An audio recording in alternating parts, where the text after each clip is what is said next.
In 1948, a book was published that sparked the sexual revolution. Unnoticed within it were the details of the sexual abuse of several hundred children.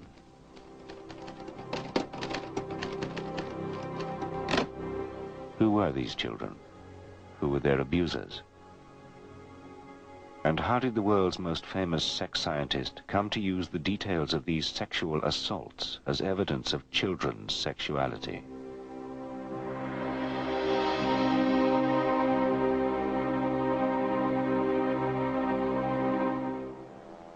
Professor Alfred Kinsey was the father of the sexual revolution.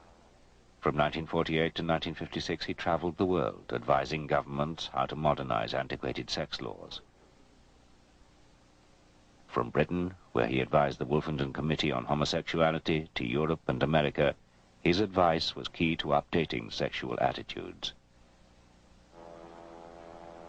In 1948, Kinsey published the first scientific study of what people do in bed. Sexual behavior in the human male took the world by storm.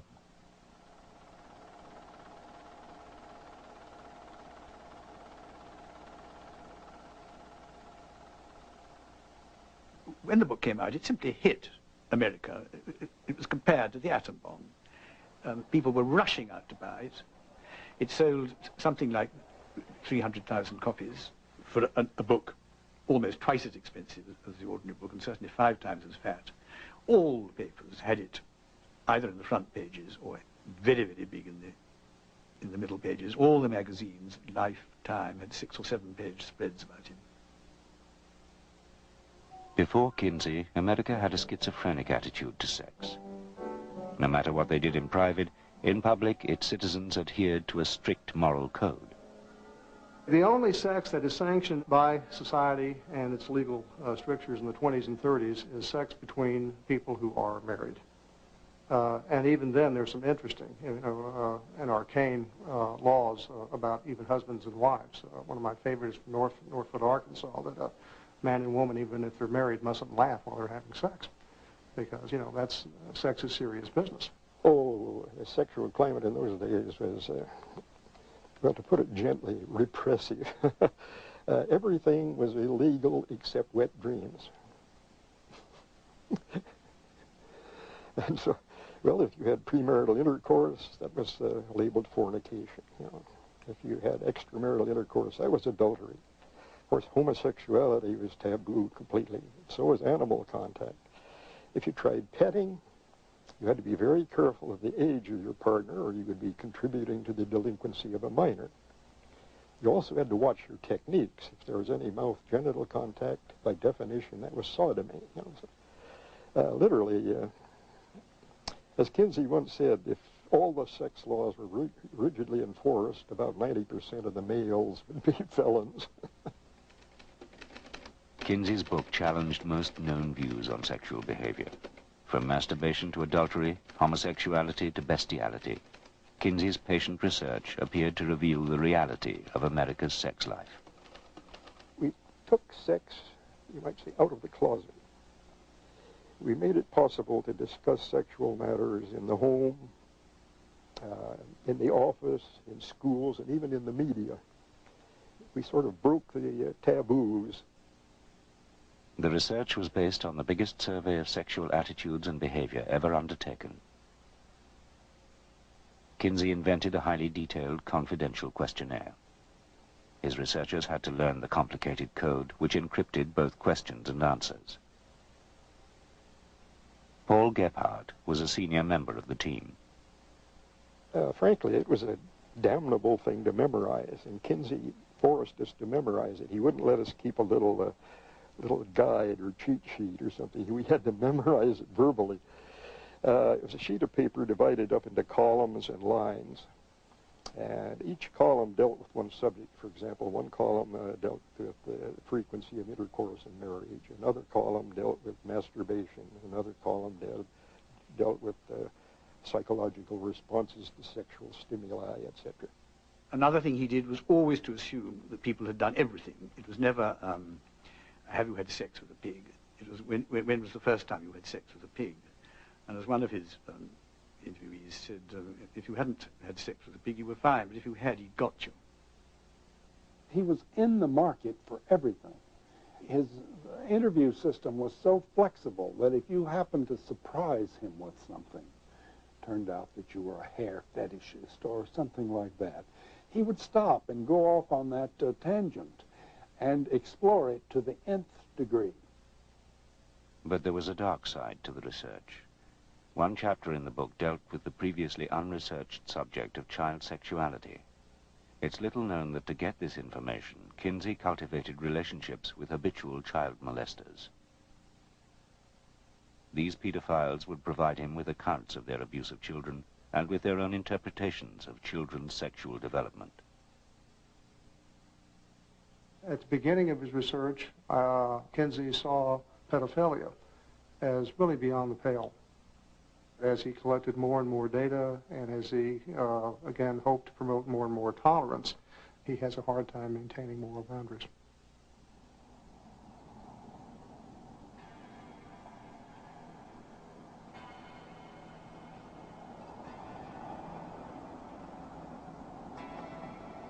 In June 1944, Alfred Kinsey left Indiana on an 1,800-mile trek across the southwestern United States. He was going to a clandestine meeting with a man who was to become his prime source of information about child sexuality.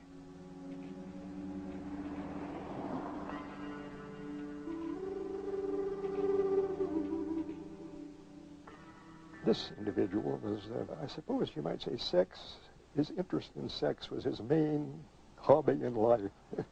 Anything was a sexual object for him.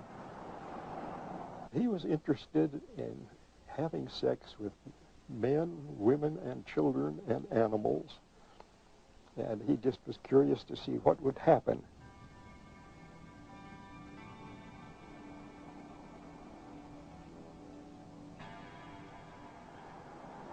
His first sexual contact was overt intercourse with his grandmother. He had looked up his family tree. There were 30, I forget how many, 33 or 38 members. He had had almost all of them. He had had intercourse with hundreds upon hundreds of males and females of every conceivable age.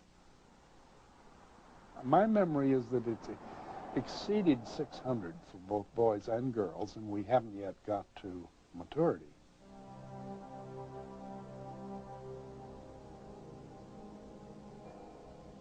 The man was a U.S. government land examiner called Rex King. To protect him, Kinsey gave him the code name Mr. Green. His job took him across Arizona and New Mexico, trips he used to prey on children.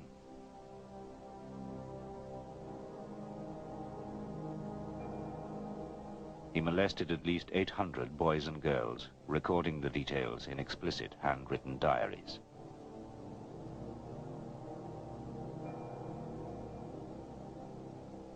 Kinsey was told about Green by his own mentor in sex research, Dr. Robert Dickinson. Dickinson had collaborated with the paedophile for several years and taught him how to record his child abuse in scientific detail. He told him how to measure things and time things, and encouraged him to, he knew he was going to do his ordinary behavior anyway. Dickinson couldn't have stopped him from being a pedophile. But he said, at least you ought to, do something scientific about it, so it won't be just your jollies, it'll be something worthwhile to science. So he gave him some training by letter and correspondence.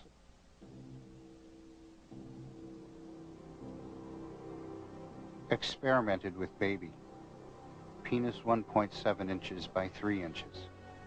Stiff immediately. Throbs in 3.5 minutes. Green's diaries were a highly incriminating record of 20 years of sexual abuse. But Kinsey was tantalized by the prospect of so much unique data.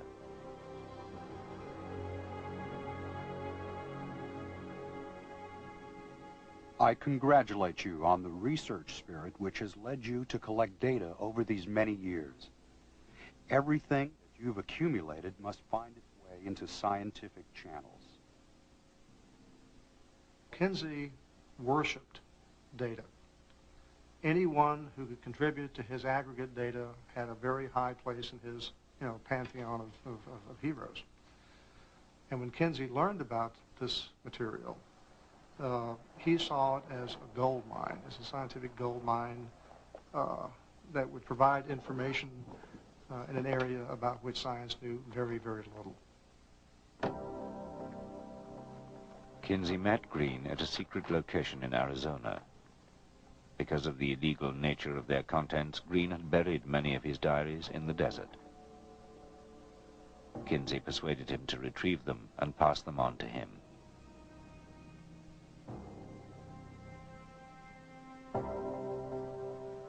Green had been a predatory child molester for more than 20 years.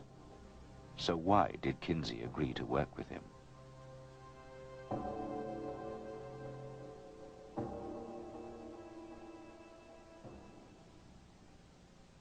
Clarence Tripp was one of Kinsey's closest associates. Even today, he defends Kinsey's involvement with the pedophile. Green was actually extremely conservative in all kinds of ways, and we know that for sure, because he had, you can get into trouble in a flash if you have any kind of, even tickling, any kind of sexual contact whatsoever with a child, because all you need is one whimper out of the child. You don't even need a formal charge to put you in the jailhouse. Well, here's this man with hundreds of contacts. There was never a charge against him. He was never arrested for anything. All the children thought he was wonderful. All the mothers thought he was wonderful. There are two, I suppose, lest you get contradicted, there are two instances in which a young boy or girl, I guess it was, I don't remember,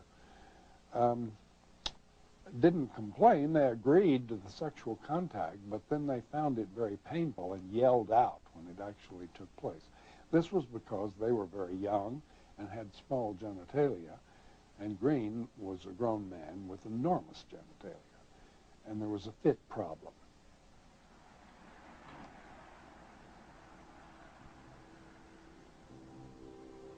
For the next 3 years, Kinsey corresponded regularly with Green. In 1948, he would publish large sections of Green's diaries in his first revolutionary book on human sexuality. But rather than presenting them as the claims of a self-confessed child abuser, Kinsey put them forward as the first ever scientific proof that children were sexual beings from birth.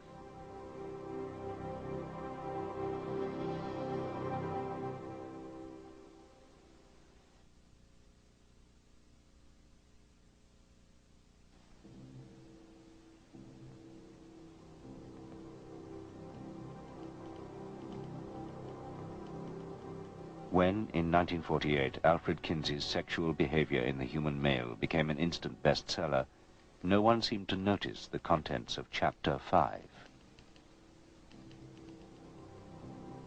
In it, Kinsey reproduced sections of the paedophile diaries he had received from Mr. Green. First, and with no independent corroboration, he published verbatim Green's detailed descriptions of what the paedophile claimed were orgasms experienced by the hundreds of children he had abused. Extreme tension with violent convulsion, often involving the sudden heaving and jerking of the whole body, groaning, sobbing, or more violent cries, sometimes with an abundance of tears, especially among younger children. If you read those words, what he's talking about is kids who are screaming, kids who are protesting in every way they can the fact that their bodies, that their persons are being violated. The individual in question, I think, harmed in serious ways a large number of young people.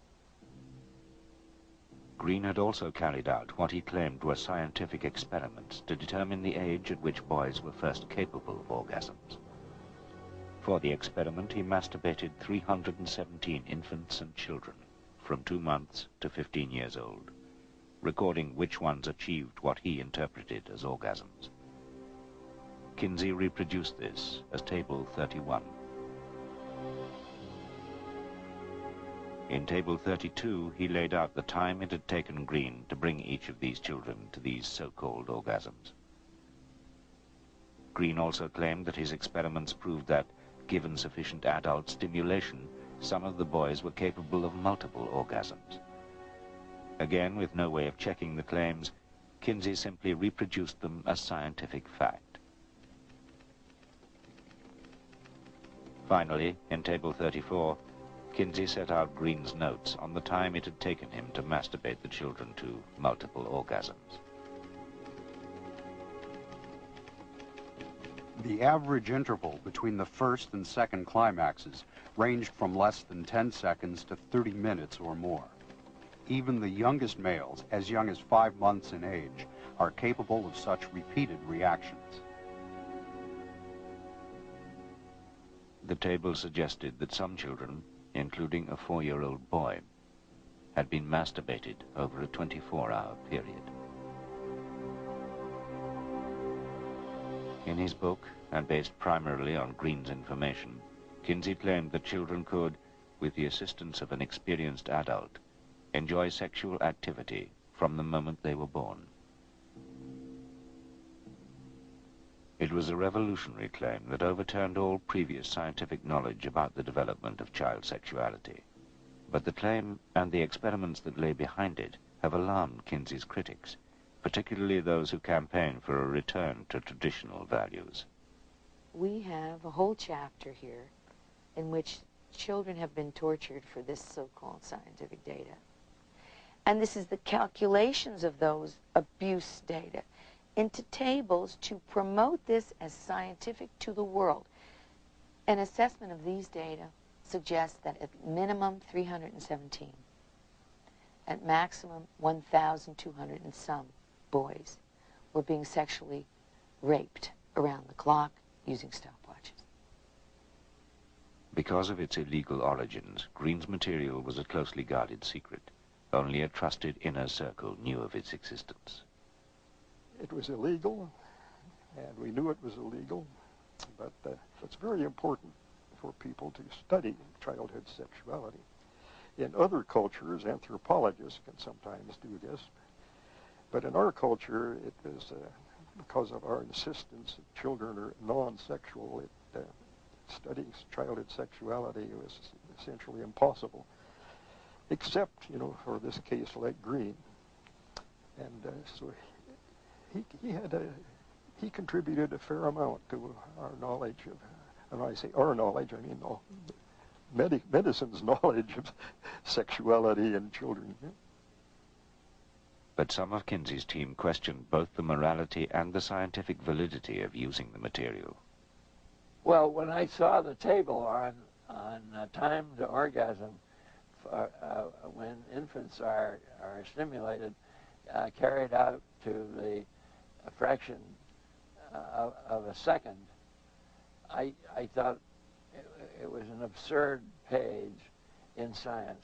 But to actually stand there with a stopwatch and have somebody or oneself stimulate the infant and time it to the split second was simply so gross that I didn't feel it had a place in a scientific book.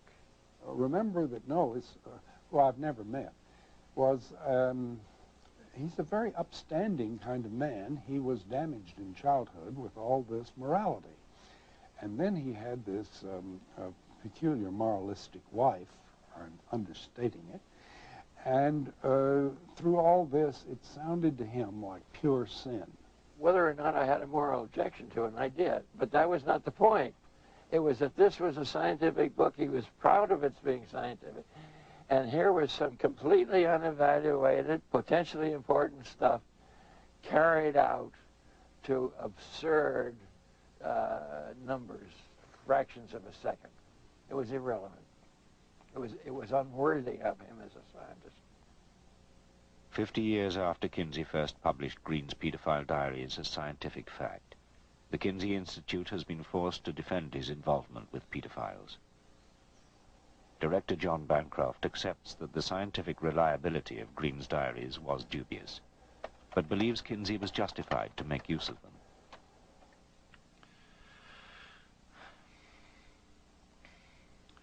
Kinsey made it clear in his writings that he saw his task as finding out as much information about sexual behavior as he could. And he sought information from wherever he could find it. He also made it very clear that he did not see it as his role as a scientist to make moral judgments. I think that Alfred Kinsey used this individual's data and shaped a chapter drawing upon it, really disgraced his discussion and elevated to the realm of scientific information, what should have been dismissed as unreliable, self-serving data provided by a predatory pedophile. How did Alfred Kinsey, a respected scientist and devoted father, become so involved with a man like Green? The answer may lie in a personal war he was fighting, a war against all moral and legal restrictions on sex, a war that had its roots in his own childhood in the slums of Hoboken, New York.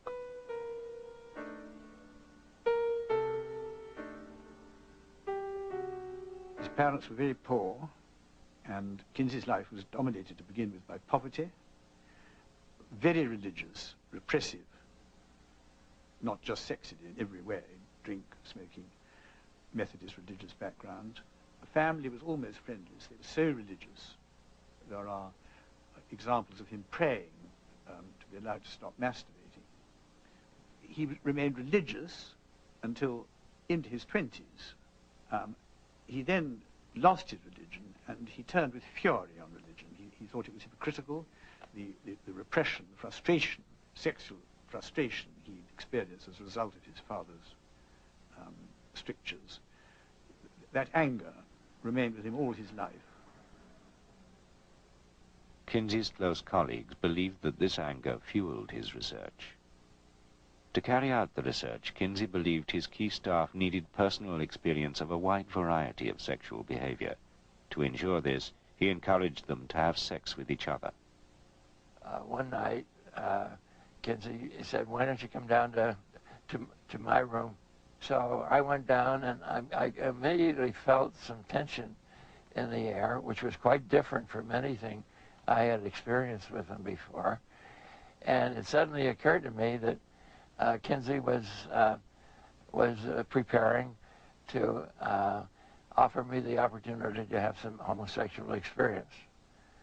And I said, "I don't think I want to participate in this, and please excuse me," and I walked out the door.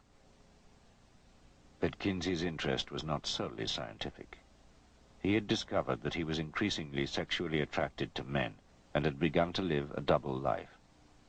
In public, he appeared to be a happily married, respectable academic. In private, he sought out homosexual encounters. But these were illegal, and he was forced to keep them secret. On the one hand, he had a wife, he had children, he had a career as a respected college professor. On the other hand, he had sexual needs and desires that could not be met within the confines of middle-class morality. That made him, of necessity, cultivate two kind of parallel existences. The one the world saw, the one that was private, sovereign, and known only to himself. So when he builds a staff in which there is some wife swapping, when he builds a staff in which there are some gay contacts, he's doing it, I think, out of needs that are both professional and private. To satisfy these twin motives, Kinsey secretly commissioned a series of explicit sex films involving his staff and outside volunteers. Clarence Tripp was his first photographer and became one of his closest confidants. I was a photographer from 20th Century Fox, and he said, "Oh, among other things, do make me some movies. I need 2,000 orgasms." Of course, we never got to 2,000, but we got to hundreds. The types of behavior filmed kind of run the gamut. There was a lot of just heterosexual copulation. there was masturbation. There was also more than a little masochism filmed at the Institute.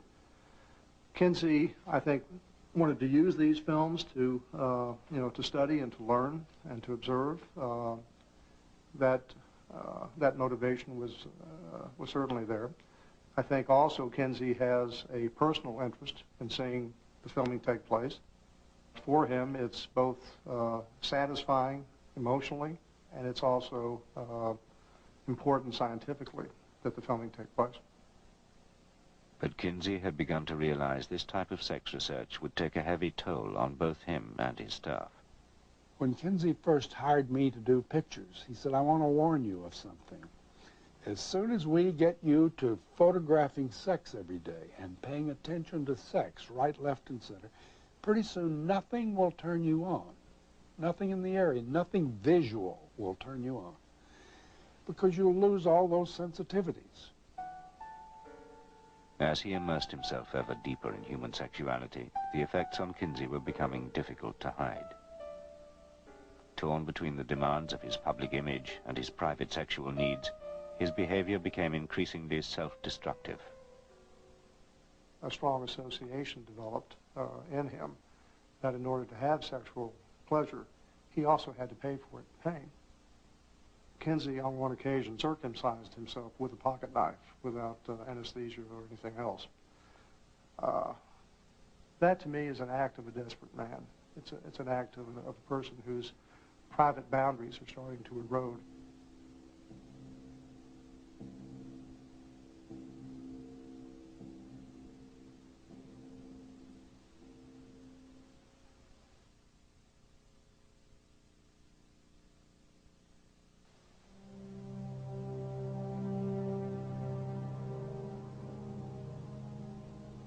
In 1947, Kinsey sent the final proofs of his chapter on child sexuality for approval by the paedophile he codenamed Mr. Green. Much of it came from Green's child abuse diaries, which has called into question its value. The fact that it's only one person in itself weakens its scientific value, but doesn't remove it. We've known of a few people of this kind who have kept detailed recordings of their sexual exploits over a long period of time. To some extent, they may feel that they're justifying their sexual behavior in the process of documenting it. And I think one has to be rather cautious about accepting their information just at face value. Kinsey's critics say that whether or not the material was scientific, he should have reported Green to the police. But the Kinsey Institute rejects this. It's inconceivable that one could do research in that way, give people guarantees of confidentiality, and then when they've given you the information say, well, I'm afraid I'm going to have to report you to the police. That would be immorality in my book of the highest order. Some of Kinsey's other defenders claim that Green had long ceased to be an active child abuser by the time he met Kinsey, and so there was no need to report him to the police. But the Kinsey Institute refuses to release Green's diaries, which could corroborate this. Only trusted Kinsey supporters are allowed access to them. By convincing them that I was not against Kinsey, but concerned to find out what he was really like, and as they got used to me and realized that I was honest and sincere, I did finally get into, I think, everything I could reasonably have expected. But Jonathan Gaythorne Hardy's notes, taken during his access to Green's diaries, suggest that the paedophile was sexually active until 1954, more than 10 years after he first met Kinsey.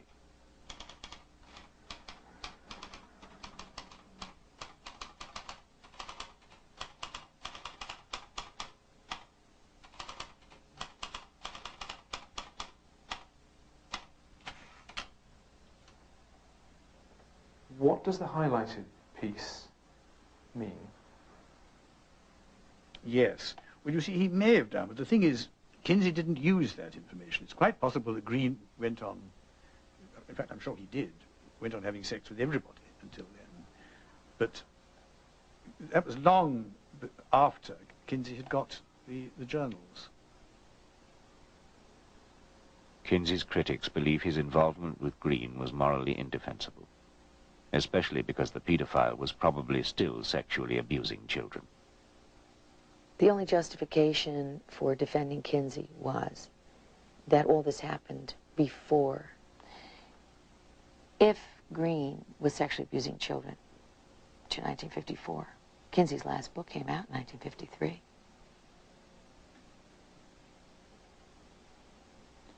That certainly would mean that all of that violence and all of that abuse was going on throughout the entire time Kinsey was collecting these data, wouldn't it? Green was not the only paedophile providing information to Kinsey. We got them in prisons, a lot of them, because we had the prison records of these people. So we'd say, give us a list of everybody in San Quentin who's sent up on pedophilia charge, and we'd go after them. So we got a lot that way. Then there was also a pedophile organization in this country. They cooperated with us, and some of them who were not, of course, not incarcerated, they came and gave us information. Not all of the paedophile information arriving at the Kinsey Institute in Indiana came from within America. There was a man in Germany who was a pedophile, and he wrote Kinsey. And he was interested in information about pedophilia, and he offered his own case history. Of course, Kinsey couldn't go to Germany to get it, but he wrote him questions in a letter, and they carried on quite a correspondence. And we were learning some interesting things about pedophilia in Germany, you might say. The paedophile was Dr. Fritz von Baljusek, a former senior Nazi Party official. Before the war, he had been a stormtrooper. During the war, he had commanded a ghetto in an occupied Polish town. During all this time, and in the years that followed, he sexually abused hundreds of pre-adolescent girls and boys. He recorded the details in pseudo-scientific diaries in which he claimed to have masturbated and penetrated the children to assist their sexual development. At Kinsey's request, von Baljusek sent his diaries to Indiana. But then one of his victims was murdered. So the police were looking for pedophiles, and they ran across him and decided he was probably the murderer. And so as they went through his possessions, they found in his correspondence with Kinsey. So they said, aha, Kinsey must know all about this man. We've got to have Kinsey's testimony and whatever records this man sent to Kinsey. So they got Interpol, International Police on the thing.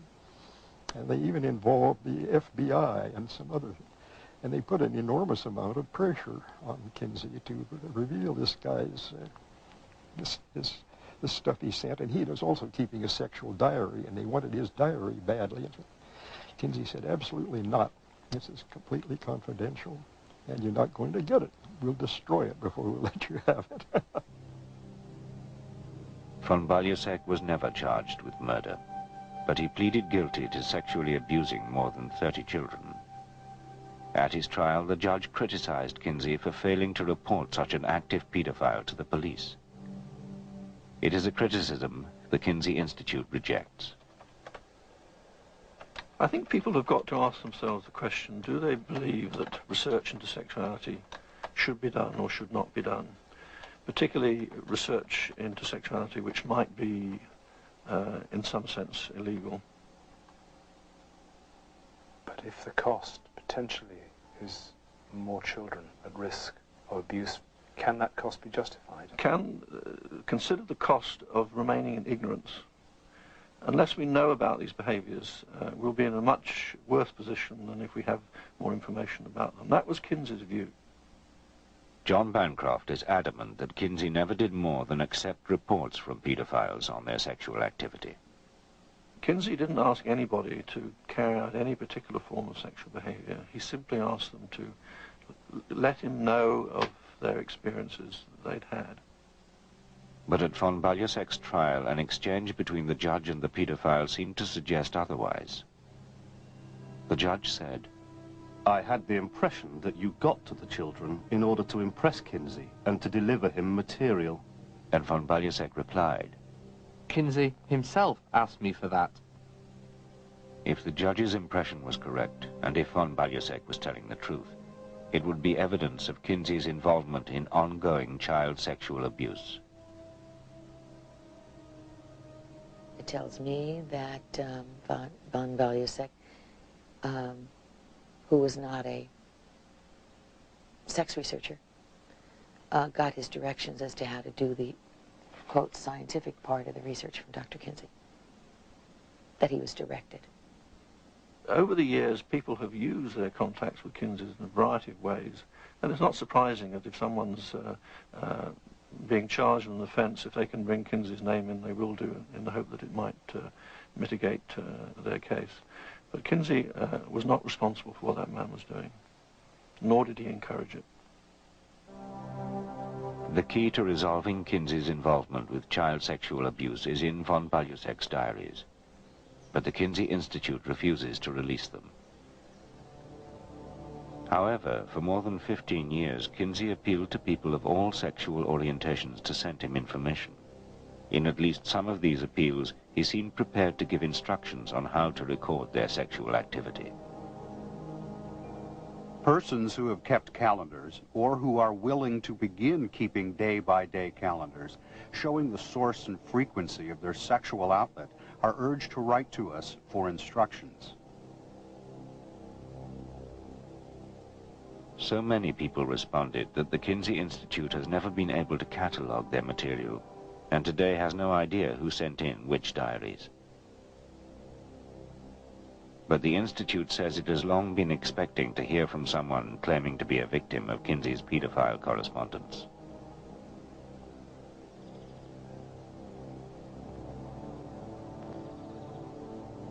Esther White is the first person publicly to make this claim.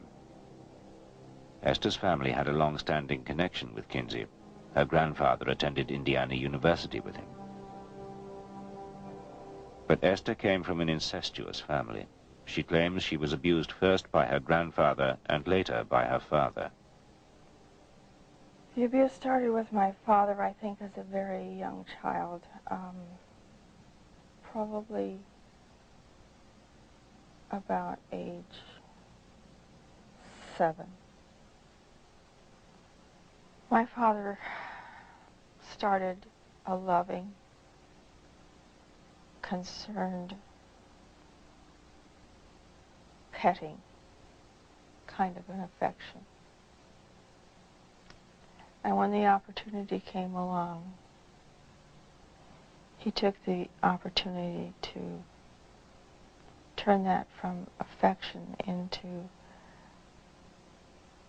what he called affection and love, into a sexual relationship, intercourse, oral copulation, ugly things that I don't like to talk about. Based on what her father told her, Esther believes he was one of the pedophiles who provided information to Kinsey. My father actually did mail in some questionnaires, I believe, to the Kinsey Institute about the sexual abuse that he was doing on me. At the very peak of when all the abuse was going on, there was a paper in a brown envelope, and it was kind of halfway out of the envelope. It was a summer afternoon, and I don't know why I remember there was a warm breeze blowing through the bedroom window. The envelope had blown a little bit, and I went to put it back on the dresser, and I saw that there were questions there. And it was a whole series of questions with little boxes in front of them. And I read one of the sentences, and I didn't know one of the words. And so I asked my father, what is O-R-G-A-Z? Oh, he said, that's orgasm. And he continued to explain to me what an orgasm was. And then I realized why he was looking at his watch. because he was telling me to let him know when I felt an orgasm. And when he saw that I had seen this paper, he immediately said he had a deadline to meet and he had to send it away. So he put it in this envelope. I know nothing about this woman or her father or grandfather. I have no idea whether there's any basis of fact in what she's saying at all. Would it be possible for the Institute to examine its files and determine whether her father did send information to Kinsey? At this point, I can't say. We have a huge amount of information that people have sent to the Institute about their sexual experiences. Somewhere amongst that, there may be something relevant to this woman. But that material is uncatalogued, unordered, and I really have no idea how difficult it will be to check that out. Can you understand, though, why she would feel disturbed by the knowledge that material may be residing here in the Institute? If the description is accurate, then I can see she could have some concern, yes. But she can also rest assured that the material will be treated with great confidentiality. And we will never reveal the identity of anybody involved to anyone else. But from what her father said about Kinsey, Esther fears the details of her abuse may have been used in his second book, Sexual Behaviour in the Human Female. In a section dealing with sex between adults and children, Kinsey claimed to have evidence that children can enjoy abuse. The adult contacts are a source of pleasure to some children, and sometimes may arouse the child erotically and bring it to orgasm. It is difficult to understand why a child, except for its cultural conditioning, should be disturbed at having its genitalia touched.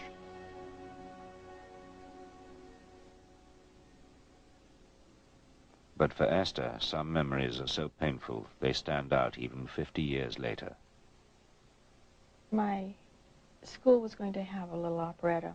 When I got on stage, I was so scared because I knew what was going to happen on the way home. My father put me in the back seat and, of course, continued to sexually abuse me. But I looked out the back window and there was a gorgeous, beautiful moon and stars. And it's very difficult to say.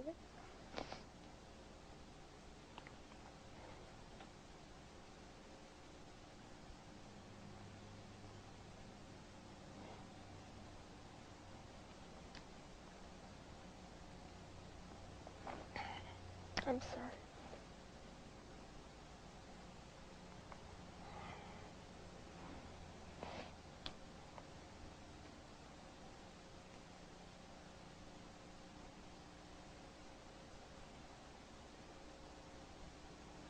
It was a very painful memory to remember. But I was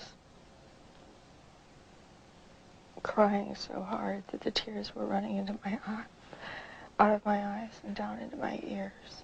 And I was crying and my sinuses were so filled up I couldn't breathe. And my ears were filling up with water. And I just had a fear, I'm going to die.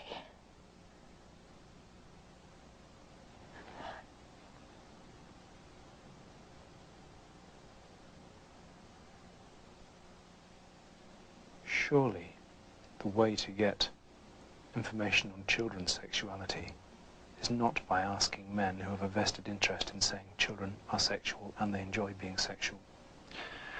Nobody has said that the best way of getting information about childhood sexuality is by talking to paedophiles.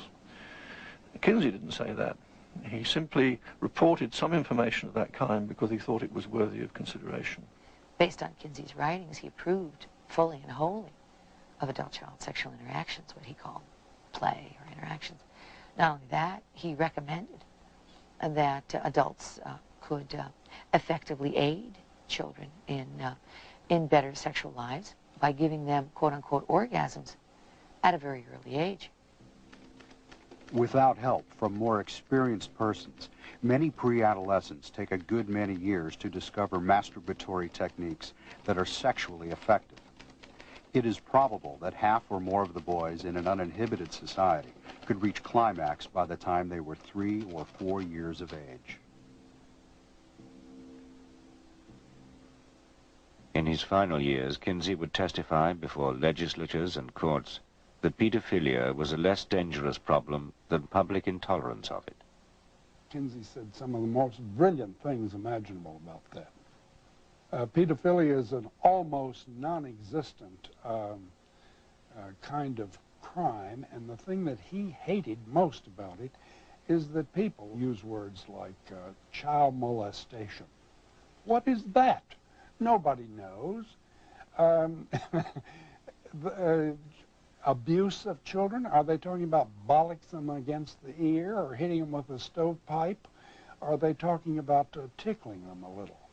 Are you talking about fondling? You're going to put fondling and death attacks in the same group? As Kinsey said, by this kind of paranoia, you do the child more damage for life than all the pedophiles in the world would do.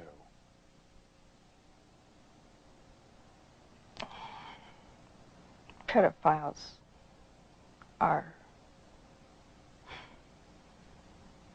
very sad people. I think the fact that they're even taking the information from a pedophile perpetuates the abuse. It glorifies it to that pedophile. Esther White wants an independent inquiry into Kinsey's involvement with pedophiles, and an investigation of the child abuse diaries still locked inside the Institute. Those archives need to be opened up so people can understand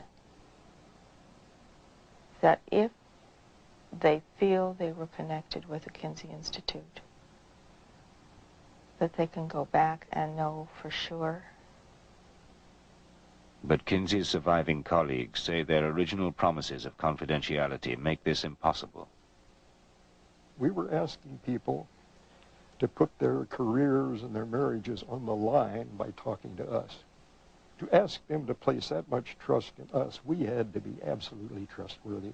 We were willing to go to jail if need be, or destroy the records if need be. We've thought about that on several occasions. What, destroying the records? Yeah. Because I even thought about it recently when some of the politicians started getting interested in the Institute. And there was a senator from Texas that wanted a congressional investigation of the Institute and its records.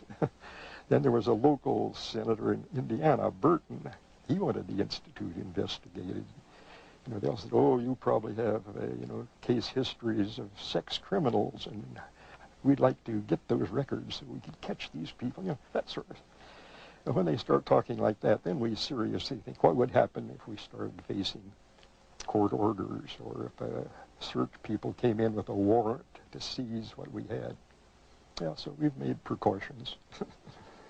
What sort of precautions? I mean, all we have to do is destroy the code and some card files, and that does it. Then the case histories are absolutely unreadable. The Kinsey Institute says it will not destroy its records. It is republishing both of Kinsey's original volumes, including all the material provided by pedophiles. They're going to be republished. I would like to stop that. I don't know how to do it, but I would like to do that.